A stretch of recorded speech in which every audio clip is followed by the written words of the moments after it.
قل انی اخاف ان عصیت ربی عذاب یوم عظیم من یصرف عنہ یومئذ فقد رحمہ وذلک الفوز المبین۔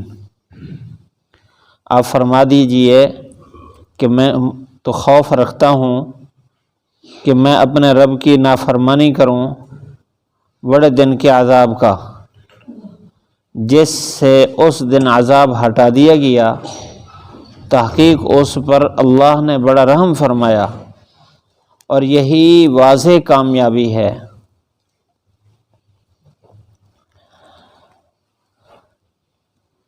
ان آیات میں اللہ تعالیٰ نے حضور صلی اللہ علیہ وسلم سے چند نصیحتیں کہلوائی ہیں امت کے لیے، قل کا لفظ بول کر کہ آپ ان سے کہیں زمین آسمان میں غور کریں، آپ ان سے یہ بات بھی پوچھیں کہ زمین و آسمان کس کی ملکیت میں ہے، اور ان کو یہ بھی بتائیں کیا اللہ کے علاوہ اگر ہم بلی بنا لیں وہ اللہ جو زمین و آسمان کا پیدا کرنے والا ہے تو پھر ہمارا کیا بنے گا، حالانکہ وہ کھلاتا ہے کھاتا نہیں ہے۔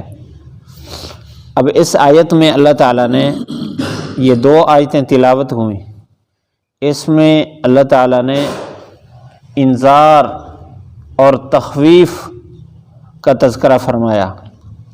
حضور صلی اللہ علیہ وسلم کو خطاب ہے، انی اخاف ان عصیت، تو آپ ان سے فرمائیں کہ میں تو اپنے رب کے عذاب سے ڈرتا ہوں اگر میں نافرمانی کروں۔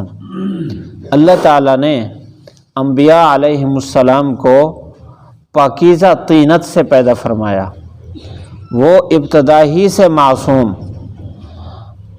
یہ جو انبیاء علیہم السلام کے صحابہ ہیں اور حضور صلی اللہ علیہ وسلم کے صحابہ، اللہ تعالیٰ نے ان میں گناہ کی صلاحیت رکھی ہے، لیکن آپ صلی اللہ علیہ وسلم کی صحبت کی برکت سے اللہ نے ان کو ایسا پاک فرمایا کہ وہ بھی گناہ سے محفوظ ہو گئے۔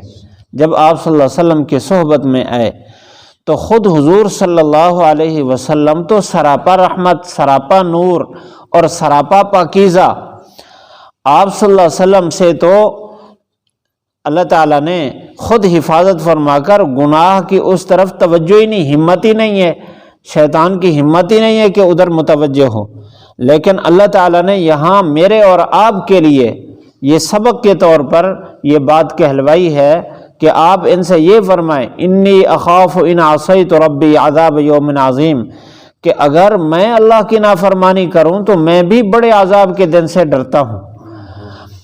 اور ویسے جتنا اللہ تعالیٰ کا زیادہ مشاہدہ اور اللہ تعالیٰ کی قدرت کی جتنا استحضار ہوگا، جتنا آخرت کا استحضار ہوگا، اتنا انسان پر یا مخلوق میں سے کوئی بھی ہو اس پر اتنا ہی زیادہ خوف اللہ تعالیٰ کی نافرمانی کا۔ جس طرح کہ کسی آدمی کو اگر کسی بڑے کے مرتبے کا اور اس کے مقام کا استحضار ہو جائے کہ یہ کتنے بڑے مرتبے والے ہیں، اتنا ہی ان کے سامنے ان کی نافرمانی کرنے کو خوف ہوتا ہے۔ تو حضور صلی اللہ علیہ وسلم نے تو اللہ تعالیٰ کا خود مشاہدہ فرمایا ہے، اللہ تعالیٰ کے یہ سارے نظام کو انہوں نے دیکھا ہے معراج کی رات، اور اللہ تعالیٰ کا دیدار کیا ہے۔ تو جس نے اللہ تعالیٰ کا دیدار کیا اور اللہ تعالیٰ کی قدرتوں کا مشاہدہ کیا ہے، ان کے دل دماغ میں تو اللہ تعالیٰ کی عظمت اور قدرت اتنا زیادہ، یہ تو آپ صلی اللہ علیہ وسلم کی کیا شان، ہمارا دماغ وہاں تک نہیں پہنچ سکتا، ہماری سوچ نہیں پہنچ سکتی۔ آپ کے جو صحابہ تھے، حضرت علی رضی اللہ تعالیٰ عنہ فرماتے ہیں کہ میں جب چلتا ہوں تو ایسے لگتا ہے کہ میں جنت کو بھی دیکھ رہا ہوں، جہنم کو بھی دیکھ رہا ہوں، اور جنت کے لوگوں کو خوش ہوتا بھی دیکھ رہا ہوں، اور جہنم کے اندر لوگوں کو واویلا کرتا بھی دیکھ رہا ہوں۔ یعنی میرا یقین اتنا مضبوط ہے گویا کہ مجھے آنکھوں سے نظر آ رہا ہے۔ یہ تو صحابہ کا ایمان تھا، آپ صلی اللہ علیہ وسلم کا ایمان کتنا اعلیٰ درجے کا۔ تو آپ صلی اللہ علیہ وسلم یہ فرما رہے ہیں، آپ ان سے فرمائیں کہ اگر میں بھی اپنے رب کی نافرمانی کروں تو مجھے بڑے دن کے عذاب سے خوف آتا ہے۔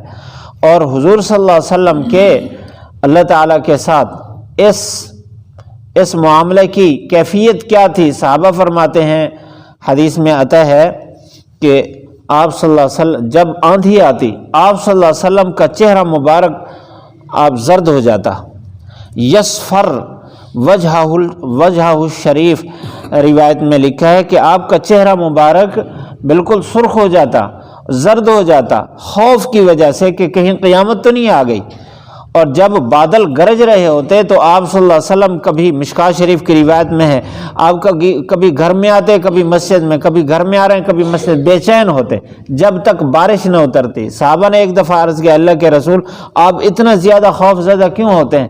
فرمایا پہلی قوموں پر جو عذاب آیا ہے وہ انہی صورتوں میں آیا ہے، اس لیے مجھے خوف آتا ہے کہ میری امت پر عذاب نہ آ گیا ہو۔ تو آپ پر اتنا زیادہ یعنی خوف طاری ہوتا تھا، اور آپ ایک رات ساری رات آپ یہ آیت پڑھتے رہے، ان تعذبہم فإنہم عبادک، یا اللہ اگر تو ان کو عذاب دے تو یہ تیرے بندے ہیں، وإن تغفر لہم فإنک انت العزیز الحکیم، اگر آپ ان کو بخش دے تو آپ کا تو ہر چیز پر غلبہ ہے۔ تو ساری رات روتے رہے اور یہ پڑھتے رہے۔ آپ صلی اللہ علیہ وسلم کا استحضار آخرت کے بارے میں ایسا تھا۔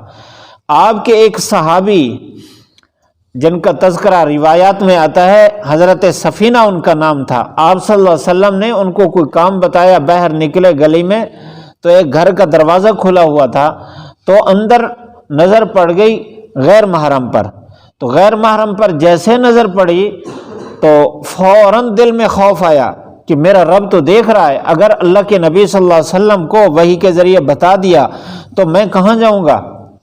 تو وہاں سے خوف کرتے ہوئے ڈرتے ہوئے وہاں سے جنگل کا رخ کیا۔ آپ صلی اللہ علیہ وسلم نے 2-4 دن انتظار فرمایا اور فرمایا تمہارا ساتھی نظر نہیں آ رہا، معلوم ہوا وہ تو جنگل کی طرف چلا گیا۔ تو آپ صلی اللہ علیہ وسلم نے حضرت علی رضی اللہ تعالیٰ عنہ کو اور ایک اور صحابی کو بھیجا کہ جا کر تلاش کر کے لاؤ۔ تو وہ جنگل میں تلاش کرتے رہے، ایک چرواہا سے پوچھا کہ یہاں اس طرح کا کوئی آدمی آپ نے دیکھا؟ اس نے کہا ہاں اس طرح کا آدمی جو رات کو پہاڑ کی چوٹی پر کھڑے ہو کر وہ اللہ تعالیٰ کے سامنے واویلا کرتا ہے اور روتا ہے، وہ اسی کا تو نہیں پوچھ رہے؟ انہوں نے کہا بس وہی ہے۔ تو شام تک انتظار کیا، جب اندھیرا چھا گیا تو حضرت سفینہ جنگل سے باہر نکلے، اسی پہاڑی پر چڑھے اور اللہ تعالیٰ سے آہوزاری کر رہے۔ یہ حضرات ان کے پاس پہنچے تو وہ خوف کی وجہ سے کانپنے لگ گئے کہ اللہ کے نبی کو میرے گناہ کا پتہ چل گیا، تو وہ کانپ رہے تھے۔ انہوں نے تسلی دی کہ اللہ کے نبی آپ کو یاد فرما رہے، آپ چلے۔ اب وہاں سے اللہ کے نبی کا حکم سمجھ کر وہاں سے چلے۔ جب مسجد نبوی کے دروازے پر پہنچے، یہ صبح کی نماز کا وقت ہو رہا تھا، آپ صلی اللہ علیہ وسلم صبح کی نماز پڑھا رہے تھے۔ جیسے صحن میں انہوں نے آواز سنی آپ صلی اللہ علیہ وسلم کی اس تلاوت کی تو وہیں بے ہوش ہو گئے کہ میں کیسے منہ دکھاؤں اپنا۔ اور پھر آپ صلی اللہ علیہ وسلم نماز کے بعد پوچھا تو ان حضرات نے بتایا کہ وہ صحن میں ہیں اور ان پر یہ حالت ہے۔ آپ صلی اللہ علیہ وسلم ان کو گھر لے جانے کا حکم فرمایا، 2-3 دن کے بعد فوت ہو گئے۔ تو اتنا خوف اللہ تعالیٰ کی نافرمانی کا، چھوٹی سی بات پر۔ ہم آج اپنے آپ کو دیکھیں کتنا جرت کے ساتھ گناہ کرتے ہیں اور اپنے آپ کو بزرگ بھی سمجھتے ہیں، نمازی بھی سمجھتے ہیں، جنت کا وارث بھی سمجھتے ہیں۔ ہمیں ذرا فکر کرنی چاہیے۔ ان آیات میں ہمیں یہ بتایا جا رہا ہے کہ ہمیں اللہ کے عذاب سے بڑا ڈرنا چاہیے۔ فرمایا من یصرف عنہ یومئذ فقد رحمہ، قیامت کے دن جس سے عذاب ہٹا دیا گیا اس پر اللہ تعالیٰ نے بڑا رحم فرمایا ہے۔ آپ صلی اللہ علیہ وسلم کا فرمان ہے کہ جنت میں سارے کے سارے اللہ کے فضل سے جائیں گے۔ صحابہ نے عرض کہ اللہ کے رسول آپ بھی اللہ کے فضل سے جائیں گے؟ فرمایا ہاں میں بھی اللہ کے فضل سے جنت میں جاؤں گا، اس لیے کہ انسان کے اعمال اگرچہ اللہ تعالیٰ کے خوش ہونے کا سبب ہے، اللہ اس سے خوش ہوں گے پھر اپنی رحمت سے جنت میں داخل فرمائیں گے، ورنہ یہ اعمال تو ہمارے اللہ کی طرف سے دی ہوئی نعمت، ایک نعمت کبھی بدل نہیں بن سکتے کہ چہ جائے کہ ہم اس پر جنت کی وراثت کا مطالبہ کریں یا اس کا استحقاق سمجھیں۔ اللہ تعالیٰ خوش ہوتا ہے نیک اعمال سے، خوش ہو جائے بس، خوش ہو جائے، ناراض نہ ہو تو اپنے فضل سے ہمیں جنت میں داخل فرمائے گا۔ اس لیے فرمایا جس کو جنت میں داخل کر دیا گیا تو وہ کامیاب ہے۔ ومن زحزح عن النار وادخل الجنت فقد فاز، جس کو جہنم سے بچا لیا گیا، جنت میں داخل کر دیا گیا، وہی سب سے بڑی کامیابی ہے۔ یہاں بھی فرمایا وذالک الفوز المبین، یہ واضح کامیابی ہے جس کو اللہ تعالیٰ نے جہنم سے بچا لیا۔ اللہ تعالیٰ ہم سب کو جہنم سے بچائے اور جنت الفردوس میں اعلیٰ مقام نصیب فرمائے اور ہمیں گناہوں سے بچنے کی توفیق نصیب فرمائے۔ پڑھ لیجئے، قل ما دیجئے، انی بے شک میں اخاف خوف رکھتا ہوں، ان عصیت تو اگر میں نافرمانی کروں، ربی اپنے رب کی، عذاب یوم عظیم بڑے دن کے عذاب کا، من یصرف جس سے پھیر دیا گیا، من یصرف عنہ جس سے پھیر دیا گیا عذاب، یوم اذن اس قیامت کے دن، فقد رحمہ اس پر اللہ نے بڑا رحم فرمایا، وذالک الفوز المبین یہی واضح کامیابی ہے۔